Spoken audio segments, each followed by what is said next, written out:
নিজৰ স্বাভিমান অটুট ৰখাৰ কাৰণে কোচ ৰাজবংশীসকল মাৰ মাটি থিয় হৈছে।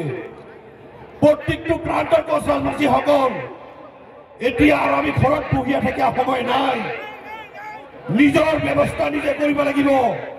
আমি কাকো আশা কৰিয়া থকা এটা জাতি নহয়, নিজে শাসন কৰা আছিলো আমি।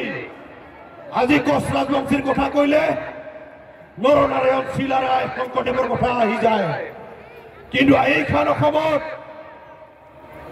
জাতি মাটি ভেটি ৰক্ষাৰ কাৰণে কোচ ৰাজবংশীসকলে ইমান চেক্ৰিফাইচ কৰাৰ পিছতো আমি খিলঞ্জীয়া ভূমিপুত্ৰ হিচাপত পৰিচয় দিব বিচাৰো, কিন্তু আমাক নচ্ছাত কৰিব বিচাৰে।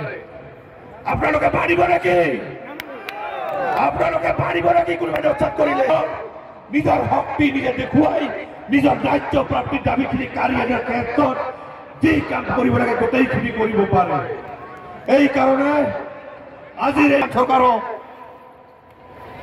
আপোনালোকে এই টেংটেকা ৰোডত কাৰোবাক ভয় খাইছ নেকি?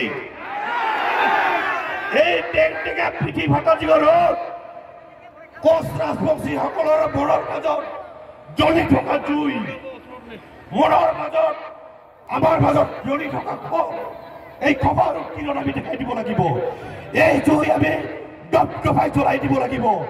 কোচ ৰাজবংশীসকল স্বাভিমানী জাতি, স্বাভিমানী খিলঞ্জীয়া ভূমিপুত্ৰ জাতি হিচাপত আমি ইয়াত বসবাস কৰি আছিলো, থাকিম। আমাক কোনোবাই যদি আহি আমাক যদি কয় আপোনালোকে অমুক কৰক, আপোনালোকে তমুক কৰক, আপোনালোকে মানিব নেকি? আমাৰ ৰাজ্য, আমাৰ ঠাই, আমাৰ ইচ্ছামতে আমি কৰিম, ইচ্ছামতে থাকিম। আমাৰ পৰম্পৰা যদি কোনোবাই আঘাত সানিব বিচাৰে আমি কেতিয়াও মানি নলওঁ। এই চৰকাৰৰ যি প্ৰতাৰণা প্ৰবঞ্চনা, এই প্ৰতাৰণা প্ৰবঞ্চনাৰ কাৰণে কোচ ৰাজবংশী সমাজ আমি একত্ৰিত হৈ আমি মাৰ মাটি থিয় হ'বই লাগিব। যেনেকা যেতিয়া বাৰিষাৰ দিনত আমি খেতি পথাৰত নামো, আমি যেলা হাল বাব যাওঁ, ৰ'দ আৰু পানী মেলা থাকে, যেলা আলিৰ পাছ কাটিব যাওঁ, আমাৰ হালোৱাগিলানে কি কৰে?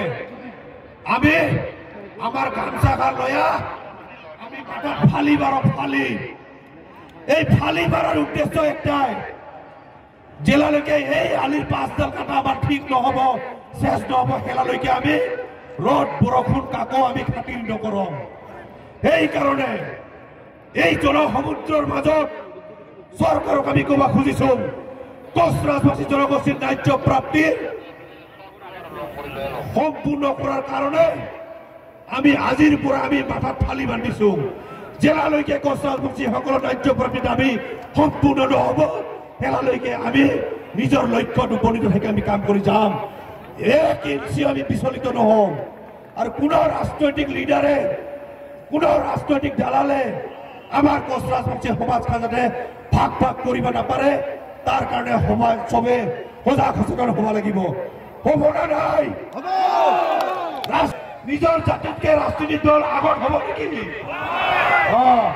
আমাৰ এটাই কথা, আমাৰ ৰাজবংশীসকলৰ যি অধিকাৰ, সেই অধিকাৰ সকলোৱে দিবই লাগিব। কোনোবাই যদি আমাক বঞ্চিত কৰিব বিচাৰে, আমাৰ ৰাজ্য প্ৰাপ্তিৰ দাবীটোলৈ যদি কাবাই হেতালি খেলাব খোজে, তাক উচিত শিক্ষা দিয়াৰ কাৰণত গোটাই প্ৰান্তৰ কোচ ৰাজবংশীগিলা আমি একত্ৰিত হ'ব লাগিব। আমি সংকল্প ল'ব লাগিব। আমাৰ গুৰুতে কেৱল অন্যায় অত্যাচাৰ চলে। আপোনালোকে গম পায়, আমি যদি স্বাধীনতা, ভাৰত স্বাধীনৰ কথা যদি ক'ব যাওঁ, সেই মুহূৰ্তত কিন্তু 1949ত 28 আগষ্টত এই আমাৰ যি কমলাপুৰ ৰাজ্য আছিল, সেই কমলাপুৰ ৰাজ্যখন ভাৰতৰ লগত চামিলকৰণ কৰা হৈছিল। আমাক কৈছিল কোচ ৰাজবংশীসকলৰ যি ৰাজ্য আছিল